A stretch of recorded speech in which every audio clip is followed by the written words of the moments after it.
नमस्कार, मैं हूं गोल्डी गुप्ता। संकल्प एमपीपीएससी एकेडमी में आपका स्वागत है। आज हम मध्य प्रदेश के भूगोल के बारे में चर्चा करेंगे कि जो मध्य प्रदेश भूवैज्ञानिक संरचना की दृष्टि से प्रायद्वीपीय भारत का हिस्सा माना जाता है। मध्य प्रदेश में प्राचीन काल की जो है यहाँ पर आद्य महाकाल से लेकर जो नवीन टर्शियरी काल तक के शैल समूह पाए जाते हैं। यहाँ पर हम चर्चा करेंगे कि कितने प्रकार के शैल समूह मध्य प्रदेश में पाए जाते हैं। साथ ही मध्य प्रदेश जो कि एक पठारी राज्य है। अगर हम मध्य प्रदेश के उत्तर पूर्व की ओर देखते हैं तो वहाँ पर पर्वत और पठार मध्य प्रदेश के उत्तर पूर्व की ओर उठे हुए हैं। तो वहीं मध्य प्रदेश का जो दक्षिण भाग है यहाँ पर नर्मदा और ताप्ती जैसी भ्रंश घाटियाँ जो हैं देखने को मिलती हैं। भूवैज्ञानिक दृष्टि से मध्य प्रदेश वो गोंडवाना लैंड का हिस्सा माना जाता है। तो चलिए टॉपिक को शुरू करने से पहले एक बात मैं और आप सबसे कहना चाहूँगी कि जो भी टॉपिक हम इस सीरीज़ में पढ़ेंगे, इस क्लास में पढ़ेंगे, तो उस टॉपिक से रिलेटेड कैसे क्वेश्चन आपके प्रीलिम्स में बनते हैं और उसी टॉपिक से क्वेश्चन कैसे आपके मेंस में बनते हैं। मतलब जहां ऑब्जेक्टिव क्वेश्चन होंगे तो हम उसको भी डिस्कस करेंगे। साथ ही जो आपके आंसर राइटिंग हम देखेंगे कि उसी टॉपिक से आपको कैसे कवर करना है, चाहे वो 3 मार्क्स का क्वेश्चन हो या फिर आपका 5 मार्क्स का क्वेश्चन हो या फिर आपका 11 मार्क्स का क्वेश्चन हो। तो दोनों टाइप के क्वेश्चंस को हम क्लास में वो कवर करते चलेंगे। अगर आप चैनल पर नए हैं तो चैनल को लाइक, शेयर, सब्सक्राइब कर लीजिए, जिससे कि जो भी वीडियो अपलोड होंगे उन सारे वीडियोस के नोटिफिकेशन आपको मिलते रहेंगे। तो चलिए हम देखेंगे कि मध्य प्रदेश में जो पाए जाने वाले शैल समूह हैं। सबसे पहला जो शैल समूह पाया जाता है वो आर्कियन काल के शैल समूह पाए जाते हैं। धारवाड़ शैल समूह पाए जाते हैं, यहाँ पर दक्कन ट्रैप के शैल समूह पाए जाते हैं। तो हम उन्हें विस्तार से चर्चा करेंगे। इन शैल समूह में इनकी संरचना किस तरीके से होती है या फिर इन शैल समूह में किस तरीके के खनिज पाए जाते हैं और इन शैल समूह के जो खनिज है इनका विस्तार मध्य प्रदेश में कहाँ पर पड़ता है। साथ ही अगर बात करें कि इनकी जो क्या विशेषताएं हैं तथा मध्य प्रदेश की अर्थव्यवस्था में इन शैल समूह का क्या योगदान होता है। तो चलिए वीडियो को कंटिन्यू करते हैं और पढ़ते हैं। मध्य प्रदेश में 8 प्रकार के शैल समूह वो पाए जाते हैं। तो जिसमें प्रथम नाम जो आता है वो आर्कियन शैल समूह का माना जाता है। क्यों? और उसके बाद इन शैल समूह में समय के साथ निक्षेपण अपरदन होने से ये जो शैल समूह हैं वो क्या हो जाते हैं, कायांतरित हो जाते हैं, मतलब कि दूसरे शैल समूह में परिवर्तित हो जाते हैं। तो चलिए हम यहाँ पर डिस्कस करेंगे कि जो आर्कियन शैल समूह हैं इनकी जो संरचना है वो किस तरीके की है। तो आर्कियन शैल समूह की जो संरचना होती है ना, वो कैसी होती है, इसे ग्रेनाइट रवेदार जो चट्टानें कहा जाता है। और इनका निर्माण वो लगभग कितने वर्ष पूर्व हुआ था, तो 3 से 4 वो वर्ष बिलियन वर्ष पूर्व इन्हें माना जाता है। मतलब ऐसा कहा जाता है कि जो इतिहास में देखा गया है कि आज से 3 से 4 मिलियन वर्ष पूर्व यहाँ पर आर्कियन चट्टानों का निर्माण हुआ था। और ये जो चट्टानें हैं इनका विस्तार मध्य प्रदेश में सर्वाधिक इन्हीं चट्टानों का जो विस्तार है वो पाया जाता है ना। सबसे ज़्यादा इन्हीं चट्टानों का विस्तार मध्य प्रदेश में वो पाया जाता है। अगर खनिज की बात करें तो यहाँ पर वो ग्रेनाइट जैसे खनिज और नीस और क्वार्ट्जाइट जैसे खनिज हैं यहाँ पर पाए जाते हैं। और यही ग्रेनाइट खनिज इसका कायांतरण हो चुका है अब नीस में। ठीक है, तो जो आर्कियन चट्टानें हैं इन्हें हम प्राथमिक चट्टानें या पैतृक चट्टानें या फिर इन्हें मूल चट्टानें कहा जाता है। ठीक है, मतलब कि प्राचीनतम चट्टानें एक प्रकार से हम इन्हें कह सकते हैं, क्योंकि सबसे पहले इन्हीं चट्टानों का वो निर्माण हुआ था। तो हम ये देखते हैं कि इनका विस्तार मध्य प्रदेश में कैसे कहाँ पाया जाता है। तो this is the diagram of the Madhya Pradesh, है ना, not exact diagram but okay. तो ये जो पार्ट इसका आता है बुंदेलखंड क्षेत्र में इसका जो विस्तार है पाया जाता है। जो दतिया जिला है, निवाड़ी जिला है ना। अगर इसका देखते हैं कि दक्कन ट्रैप, कुछ भाग इसका दक्कन ट्रैप में देखने को मिलेगा और कुछ भाग जो है मालवा पठार में, है ना। तो जो दक्कन ट्रैप, ये मध्य प्रदेश का जो दक्षिणी भाग आता है ये दक्कन ट्रैप है, और मालवा के पठार में भी यहाँ पर कुछ भाग जो है हमें आर्कियन चट्टानों का देखने को मिलता है। साथ ही ये इन चट्टानों की जो विशेषता है वो ये है कि ये चट्टानें जो हैं वो क्या है, प्रायद्वीपीय के बेसमेंट का निर्माण करती हैं। क्यों, कैसे, देखिए यहाँ पे जो है आपका दक्षिण भाग है ना, इसके दक्षिण, क्या ये इंडिया का मैप है, और यहाँ पर हम देखेंगे कि ये जो है आपका दक्षिण भारत कहलाता है। तो कहीं ना कहीं जो आपकी आर्कियन चट्टानें होती हैं, ये जो प्रायद्वीपीय भारत, इस हिस्से को हम प्रायद्वीपीय भारत कहते हैं, और ये चट्टानें इस प्रायद्वीपीय भारत के बेसमेंट का निर्माण करती हैं। इस कौन सी, आर्कियन चट्टानें। चलिए जो सेकेंड चट्टान आती है धारवाड़ चट्टान, तो धारवाड़ चट्टानों में समय के साथ उसमें अपरदन हुआ, निक्षेपण हुआ, उन चट्टानों का क्षरण हो गया, और ये चट्टानें जो हैं वो धारवाड़ के नाम से जानी जाती हैं। तो इनका जो विस्तार है उसे हम पढ़ेंगे। आर्कियन चट्टानों का जो विस्तार था वो कहाँ कहाँ था, तो बुंदेलखंड क्षेत्र जो है आपका, है ना, यहाँ पर आर्कियन चट्टानें पाई जाती थी। ये जो पूरा एरिया आपका आता है ये दक्कन ट्रैप कहलाता है, और आप दक्कन ट्रैप जो है काली मिट्टी यहाँ पर पाई जाती है। क्यों, क्योंकि कपास की खेती के लिए, सोयाबीन की खेती के लिए ये जो का है मिट्टी बहुत अच्छी होती है। साथ ही मालवा पठार में भी आर्कियन चट्टानों का विस्तार पाया जाता है। अब हम पढ़ेंगे धारवाड़ शैल समूह के बारे में कि कैसे इनका निर्माण होता है। ठीक है, तो आर्कियन शैल समूह जो थे उनमें समय के साथ इन चट्टानों में अपरदन होने से, अपक्षरण होने से, इनके निक्षेपण होने से ये चट्टानें जो हैं धारवाड़ शैल समूह में परिवर्तित हो गई हैं। अब इनका जो विस्तार है वो कहाँ पाया जाता है, तो दक्षिणी मध्य प्रदेश के बालाघाट और छिंदवाड़ा जिले में पाया जाता है। चलिए यहाँ पर देखिए, जो यहाँ पर ये एरिया जो दक्षिणी मध्य प्रदेश के दक्षिण में ये जो जिले हैं यहाँ पे छिंदवाड़ा और बालाघाट जिला जो है वो धारवाड़ चट्टानों के नाम पर, धारवाड़ चट्टानें जो है यहाँ पर पाई जाती हैं। तो आपका एक क्वेश्चन यही बनता है कि जो सबसे ज़्यादा मैग्नीज है वो आपको किन चट्टानों में पाया जाता है। ये क्वेश्चन आपके प्रीलिम्स में पूछा जाता है ना, कि मैग्नीज जो है वो किन चट्टानों से पाया जाता है। तो मैग्नीज जो है हमें धारवाड़ शैल समूह से मिलते हैं। और अगर बात करें कि किन श्रेणी से पाया जाता है, यहाँ पर जो धारवाड़ शैल समूह में 3 प्रकार की श्रेणी पाई जाती है, चिल्पी श्रेणी, सौसर श्रेणी और सकोली श्रेणी, है ना। तो इन्हें 3 श्रेणी में डिवाइड किया गया है। तो ये जो सौसर श्रेणी है, इस श्रेणी में सबसे ज़्यादा मैग्नीज हमें मिलता है।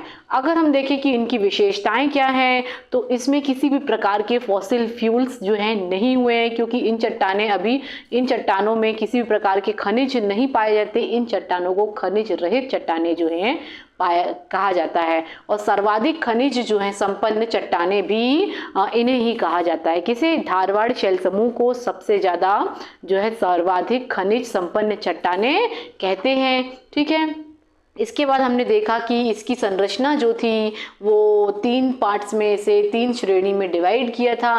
तो अब हम पढ़ेंगे कि जो चिल्पी श्रेणी है कहाँ पे इसका विस्तार है। तो मध्य प्रदेश का जो बालाघाट और छिंदवाड़ा जिला है यहाँ पर चिल्पी श्रेणी जो है वो पाई जाती है। अगर इनके निक्षेप देखें तो मैग्नीज के निक्षेप जो हैं यहाँ पर भी मिलते हैं, है ना, और तांबा मिलता है और फाइलाइट मिलता है। एक क्वेश्चन आपका अगेन यहाँ से प्रीलिम्स के लिए बनता है कि जो तांबा जो है, जो मलाज खंड की नगरी बालाघाट जिले को, जो बालाघाट है वो तांबे के लिए मलाज खंड की नगरी कहलाता है। क्यों, क्योंकि यहाँ पर बालाघाट में जो भरवेली की खदान है वो एशिया की सबसे बड़ी खदान इसे कहा जाता है ना। तो आप ऐसे क्वेश्चन जो है आपका ये भी बन सकता है कि मध्य प्रदेश में मलाज खंड की नगरी किसे कहा जाता है, तो बालाघाट को कहा जाता है। या एशिया की सबसे बड़ी भरवेली की खदान जो है कहाँ पर है, तो उसे भी हम क्या कहेंगे, आंसर आपका बालाघाट जो है बन जाएगा। अब सेकेंड जो आता है आपका सौसर श्रेणी। तो जो सौसर श्रेणी है इसका विस्तार मध्य महाराष्ट्र के नागपुर से लेकर मध्य प्रदेश के बालाघाट जिले तक मतलब पड़ता है। ठीक है। उसके बाद यहाँ पर अगर जो निक्षेप की बात करें तो यहाँ पर हमें जो है अभक्र मिलेंगे, शिष्ट मिलेंगे, संगमरमर मिलेंगे और क्वार्टजाइट। तो क्वेश्चन आ जाएगा भाई कि शिष्ट अभक्र जो है कहाँ किस शैल समूह से में पाए जाते हैं, है ना। तो ये जो है कहाँ पाए जाते हैं, धारवाड़ शैल समूह में पाए जाते हैं।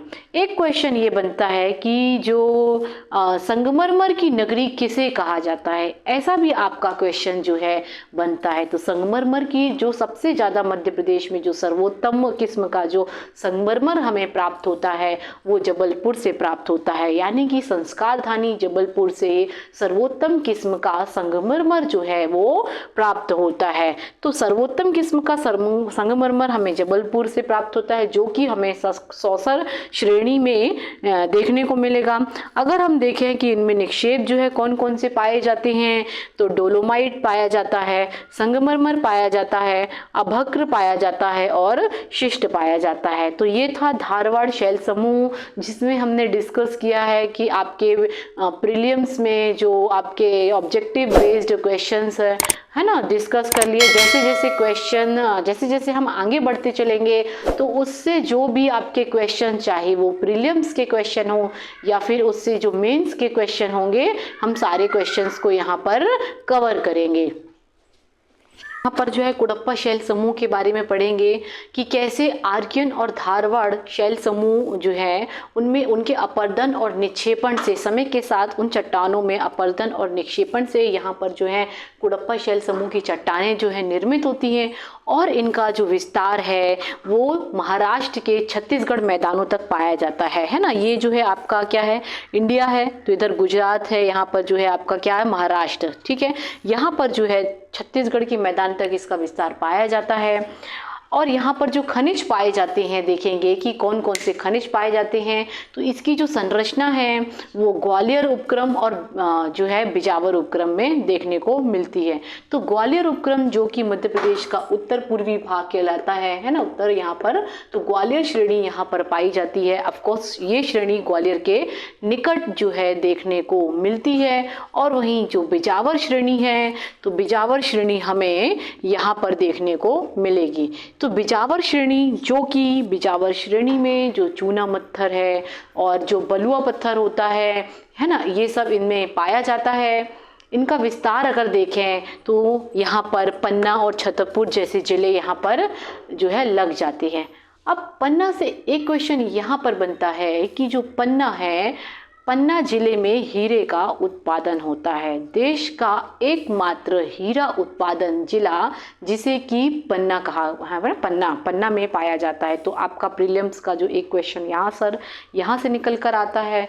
दूसरा जो है यहाँ पर जो खनिज है, बलुआ पत्थर और चूना पत्थर पाए जाने के कारण बिजावर श्रेणी में इतने चूने पत्थर और बलुआ पत्थर जो है यहाँ पर पाए जाते हैं। इसलिए आप इस एरिया में देखेंगे जैसे कि जो रीवा है, कटनी है, सतना है, मैहर है, तो सीमेंट उद्योगों का यहाँ पर जो है बहुत ज़्यादा विकास हुआ है, ठीक है। ग्वालियर में भी, ग्वालियर जो श्रेणी थी वो ग्वालियर के निकट ही पाई गई थी। अगर निक्षेप जो है यहाँ पर भी जो है चूना और बलुआ पत्थर जैसे पाए जाते हैं। और यहाँ पर जो है आर्कियन चट्टान लगी हुई हैं। तो आर्कियन चट्टानों में हमने देखा कि इन चट्टानों में बेसाल्ट चट्टानें जो है ना, उनके भी कुछ निक्षेप जो हैं ग्वालियर श्रेणी में देखने को मिलेंगे। साथ ही जो ग्वालियर श्रेणी है उसकी कुछ विशेषता है, और वो विशेषताएं क्या है कि इस ग्वालियर श्रेणी के ऊपर की जो चट्टानें हैं उसे मुरार कहा गया है, और जो नीचे पाई जाती है उसे पार कहा गया है, ठीक है। तो चिल्ड्रंस, आपको जो भी डाउट्स हो आप कमेंट सेक्शंस के थ्रू जो है वो पूछ सकते हैं। अब हम आगे की तरफ बढ़ेंगे। जो आपका अगला जो शैल समूह है यहाँ पर आता है वो है विंध्य शैल समूह। तो विंध्य शैल समूह जो कि मध्य प्रदेश में आर्कियन के बाद सब पाई जाने वाली सर्वाधिक शैल समूह कौन सी है, विंध्य शैल समूह है। प्लस विंध्य पर्वत के नाम पर इन चट्टानों का जो नामकरण हुआ है वो विंध्य पर्वत शैल समूह हुआ है। अगर इसकी जो सबसे ऊंची चोटी यहाँ पर पाई जाती है तो वो है गुरु शिखर, सद्भावना शिखर, जिसकी ऊंचाई जो होती है 752 मीटर ऊंची ये चोटी होती है। तो यहाँ से एक क्वेश्चन आपका प्रीलिम्स का ये बन सकता है कुछ इस तरह कि निम्नलिखित में से विंध्याचल पर्वत की सबसे ऊंची चोटी कौन सी है। तो ऑप्शन कुछ इस तरह आएंगे कि सिगार है, या फिर धूपगढ़ है, या फिर सिद्ध बाबा और सद्भावना शिखर। तो यहाँ पे बहुत कंफ्यूजन होता है क्योंकि कि सिगार, सिद्ध बावरा, सद्भावना शिखर है ना, सारे जो है सेम लेटर से स्टार्ट हो रहे हैं। तो क्वेश्चन कुछ इस तरीके से आपका एग्जाम्स में आ सकता है।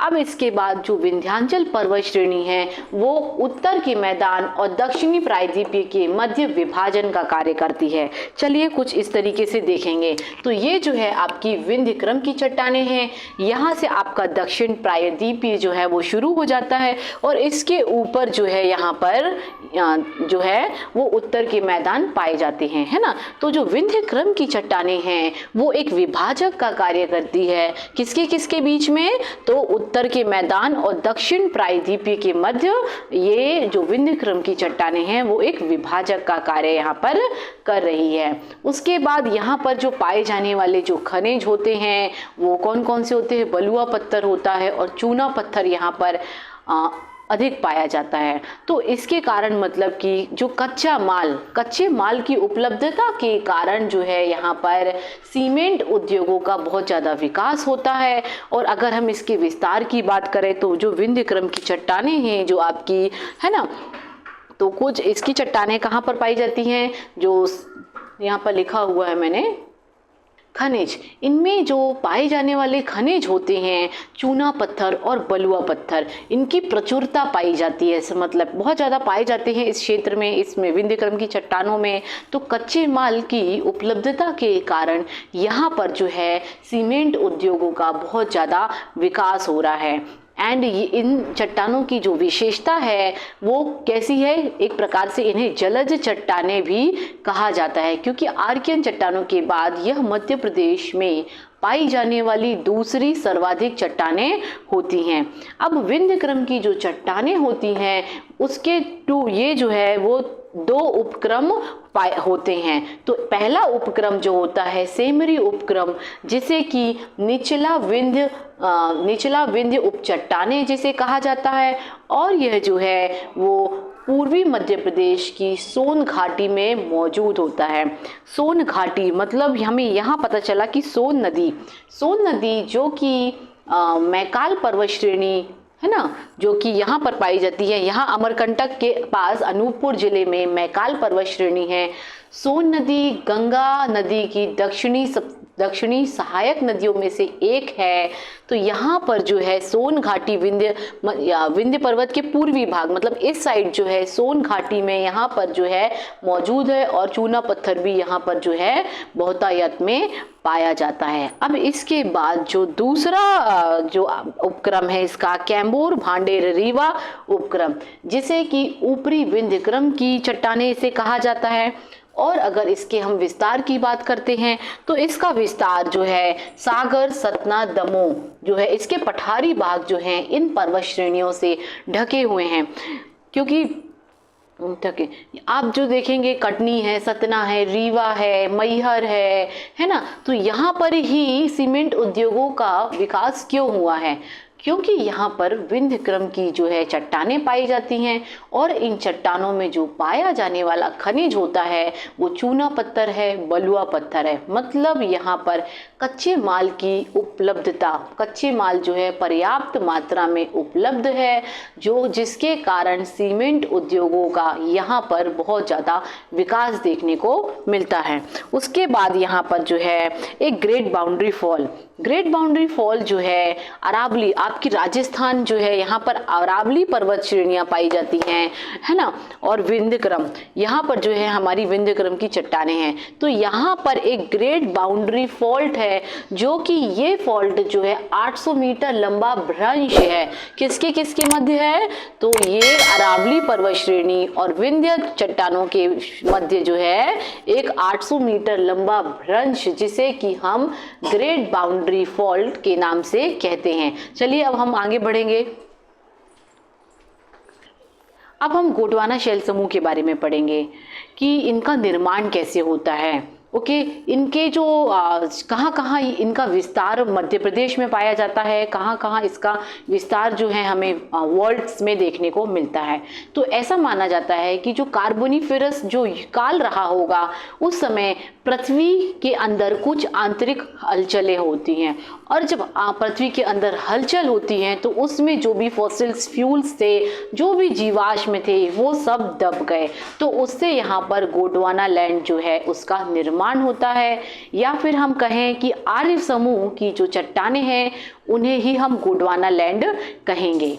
ठीक है, तो उसके बाद जो गोंडवाना लैंड है वो कहाँ से निकल कर आया? तो ये जो है पैंजिया, जो कि पैंजिया सारे महाद्वीप आपस में जब जुड़े हुए थे, तो ये महाद्वीप जब पैंजिया टूटा तो एक भाग उसका अंगारा लैंड निकल कर आ गया और एक भाग जो है गोंडवाना लैंड निकल के आ गया। तो गोंडवाना युग के जो शैल समूह हमें देखने को मिलते हैं वो आपके दक्षिण अफ्रीका का जो मेडागास्कर है ना, वहाँ पर भी ये पाया जाता है, या फिर बोले तो दक्षिण अमेरिका में इसके शैल समूह देखने को मिलेंगे, या फिर ऑस्ट्रेलिया जो है वहाँ पर भी इसके शैल समूह देखने को मिलते हैं। अगर हम मध्य प्रदेश में की बात करें कि मध्य प्रदेश में गोंडवाना शैल समूह कहाँ पाए जाते हैं, तो ये जो है सतपुड़ा क्षेत्र में देखने को मिलते हैं, प्लस बघेलखंड क्षेत्र। इन दोनों क्षेत्र में ही गोंडवाना शैल समूह जो है इनका विस्तार होता है। इसके बाद जो गोंडवाना शैल समूह है उसके 3 पार्ट्स हैं। जो पहला पार्ट है निम्न गोंडवाना शैल समूह, तो इसे ही प्रथम शैल समूह कहा जाता है। और प्रथम शैल समूह जो है इसे तालचीर के नाम से पुकारते हैं। किसके नाम से बुलाएंगे? इसे तालचीर के नाम से हम कहीं पुकारेंगे। साथ ही यह जो है वो सोन एंड महानदी घाटियाँ जो हैं यहाँ पर सतपुड़ा क्षेत्र में यहाँ पर जो है सोन घाटी आपके मैकाल पर्वत श्रेणी अमरकंटक में जो है यहाँ पर पाई जाएगी। एंड वहीं पर महानदी घाटियाँ जैसे जो है महानदी घाटियाँ जो है ये सतपुड़ा क्षेत्र में इनको देखने को मिलती है। साथ ही वहीं पर जो सोन और पेंच घाटी इनमें जो कोयला क्षेत्र है वो कहाँ पर आता है? बराकर स्तर में आते हैं। ठीक है, उसके बाद हम पढ़ेंगे मध्य गोंडवाना क्षेत्र। तो मध्य गोंडवाना क्षेत्र का विकास हमें इसका पर्याप्त जो विकास हुआ है वो सतपुड़ा क्षेत्र में, ये जो सतपुड़ा क्षेत्र है इसे सतपुड़ा क्षेत्र कहा जाता है। तो मध्य गोंडवाना क्षेत्र का जो विकास देखने को मिलता है वहाँ पर इसका पर्याप्त विकास हुआ है सतपुड़ा क्षेत्र में। ठीक है, और यहाँ पर सतपुड़ा क्षेत्र के चारों ओर जो है पंचेत, पचमढ़ी, देनवा और बागवा जैसे क्षेत्र देखने को हमें यहाँ पर मिलेंगे। उसके बाद आपका जो आता है ऊपरी गोंडवाना क्षेत्र, तो इसका भी विस्तार जो है सतपुड़ा और बघेलखंड जैसे क्षेत्र में भी इसका विकास हुआ है। यहाँ पर जो है कोयले की मोटी मोटी तहें देखने को मिलती हैं, वनस्पति की परतें देखने को मिलती हैं और चूना पत्थर जो है उसकी उपलब्धता यहाँ पर पाई जाती है। अच्छा, सतपुड़ा यहाँ पर जब कोयले की जो मोटी मोटी तहें देखने को मिलेगी तो सीधी सी बात है कि जहाँ पर कच्चे माल की उपलब्धता होगी वहीं पर उद्योगों का विकास होता है। तो सतपुड़ा क्षेत्र में कोयले की बहुत सारी उपलब्धता है, जिसके कारण बहुत सारी जो विद्युत परियोजनाएं हैं वो सतपुड़ा क्षेत्र में देखने को मिलती हैं। अब हम क्रिटेशियस कल्प शैल समूह के बारे में पढ़ेंगे कि जो गोंडवाना शैल समूह के पश्चात यहाँ पर क्रिटेशियस शैल समूह का निर्माण होता है। मतलब इसके कि 2 भाग होते हैं। पहला जो आता है आपका बाघ सीरीज और दूसरा आता है लमेटा सीरीज। ठीक है, तो बाघ सीरीज के जो शेल समूह है वो कहाँ बने हैं, तो ऑफ कोर्स नर्मदा जो घाटी है वहाँ पर जो बने शेल समूह हैं। नर्मदा घाटी आपकी कहाँ बहती है, मध्य प्रदेश के दक्षिण में यहाँ पर जो है नर्मदा घाटी ऐसे बहती है। तो नर्मदा घाटी में जो शेल समूह बने उसे हम बाघ सीरीज कहते हैं।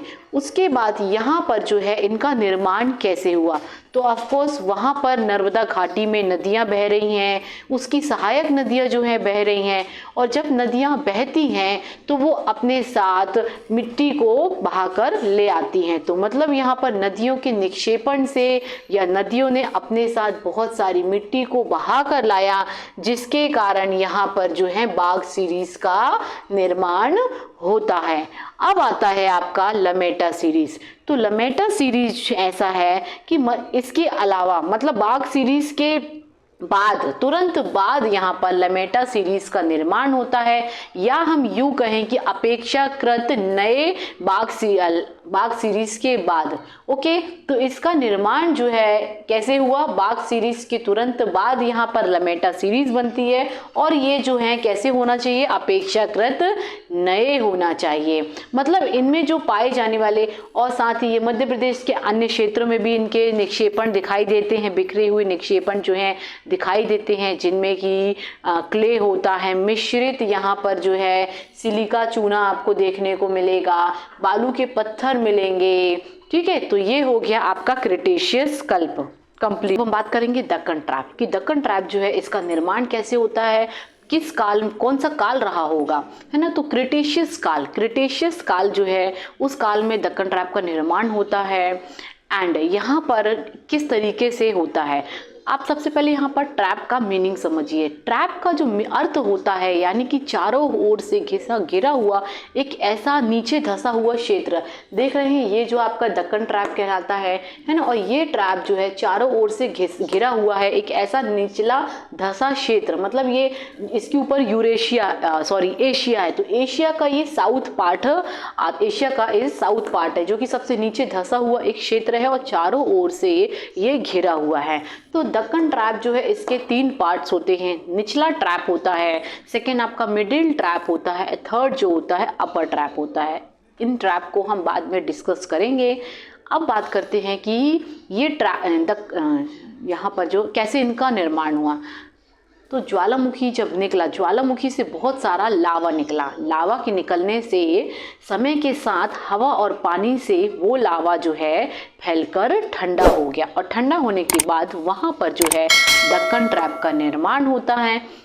अब हम बात करेंगे कि मध्य प्रदेश में इसका जो विस्तार है वो कहाँ कहाँ पाया जाता है। तो मध्य प्रदेश का जो दक्षिण पश्चिम भाग है ना, ये मध्य प्रदेश है, ये आपका ये दक्कन ट्रैप यहाँ पे पड़ता है, और मध्य प्रदेश का ये दक्षिण पश्चिम भाग यहाँ पर आपको देखने को मिलेगा दक्कन ट्रैप। ठीक है, अब इसमें जो है कौन कौन से शहर आपके आएंगे, तो इसमें इंदौर आता है, भोपाल आता है, और जो जबलपुर का जो डिवीज़न भाग होता है वो इन्हीं शैल समूह से बने होते हैं।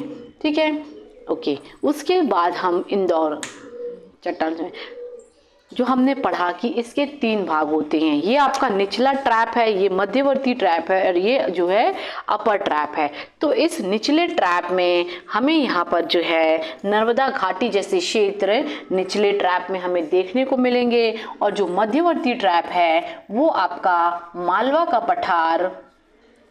पठार और जो मध्य भारत है इसके बीच में आता है। मतलब यानी आपका जो मध्य भारत यहाँ पड़ता है और जो मालवा ट्रैप है, तो इन दोनों के बीच में हमें यहाँ पर मिडिल ट्रैप देखने को मिलेगा। अब आता है आपका अपर ट्रैप। तो अपर ट्रैप का जो विस्तार होता है वो आपके कहाँ कहाँ पाया जाता है, तो यहाँ पे लगा है आपका गुजरात है, यहाँ पर लगा है महाराष्ट्र, और साथ ही मालवा मध्य प्रदेश का जो मालवा पठार है वहाँ पर भी अपर ट्रैप देखने को मिलेगा। साथ ही ये जो ट्रैप होते हैं अपर ट्रैप, ये खनिज से भरपूर होते हैं। मतलब बहुत ज़्यादा यहाँ मात्रा में यहाँ पर खनिज जो है पाए जाते हैं।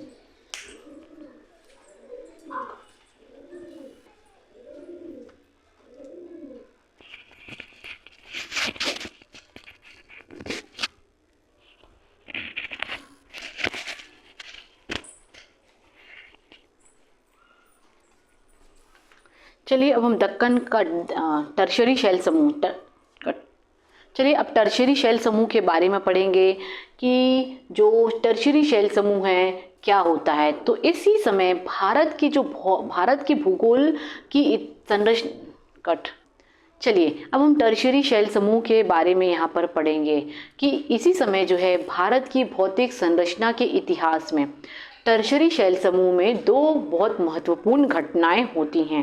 पहली कि जो गोंडवाना लैंड है जो कि पैंजिया से निकल कर आया था, पैंजिया का किस तरीके से विभाजन होता है जिससे कि गोंडवाना लैंड बनता है। अब गोंडवाना लैंड भी यहाँ पर बिखर कर टूटने लगा। जब ये गोंडवाना लैंड बिखर कर टूटता है तो इसके जो बीच का भाग होता है ये भाग सागर में जाकर डूब जाता है। इसी समय जो है दक्कन का पठार दक्कन का पठार जो है उसको वर्तमान आकार जो है वो मिलता है। मतलब ये दक्कन ट्रैप जिसे प्रायद्वीपीय भारत कहते हैं, इसी समय इसका निर्माण होता है। फिर जो टेथिस सागर था, टेथिस सागर में जो इंडियन प्लेट है वो क्या करती है, जो चाइना प्लेट है उसको इंडियन प्लेट ने चाइना प्लेट को जो है मोड़दार पर्वत के रूप में ऊपर उठा दिया था। क्या है आपकी ये जो है चाइना प्लेट है ऊपर की तरफ और ये इंडियन प्लेट है। तो इन टेथिस सागर में क्या होता है कि इंडियन प्लेट जो है चाइना प्लेट को ऐसे ऊपर की ऊपर की ओर जो है ये उठा देती है कुछ इस तरह। तो जैसे यहाँ पर है क्या है हिमालय का जो है वो निर्माण होता है, इसका विस्तार जो है आप देख रहे हैं कहाँ जम्मू कश्मीर हिमाचल और नेपाल सब जगह देखने को मिलता है। साथ ही मध्य प्रदेश में भी जो है वो इनका नर्मदा और सोन घाटियों का भी इसी समय निर्माण होता है जो कि पर्वत से बहने वाली नदियां जो हैं उनको वर्तमान स्वरूप मिलता है। ये था आपका जो था मध्य प्रदेश की भूगर्भिक संरचना का पूरा video. I hope children you understand very well, and if you have any doubt you can ask from me in a comment sections. I hope you enjoy this video. We will meet with next day next topic. तब तक के लिए stay healthy, stay happy. Thank you.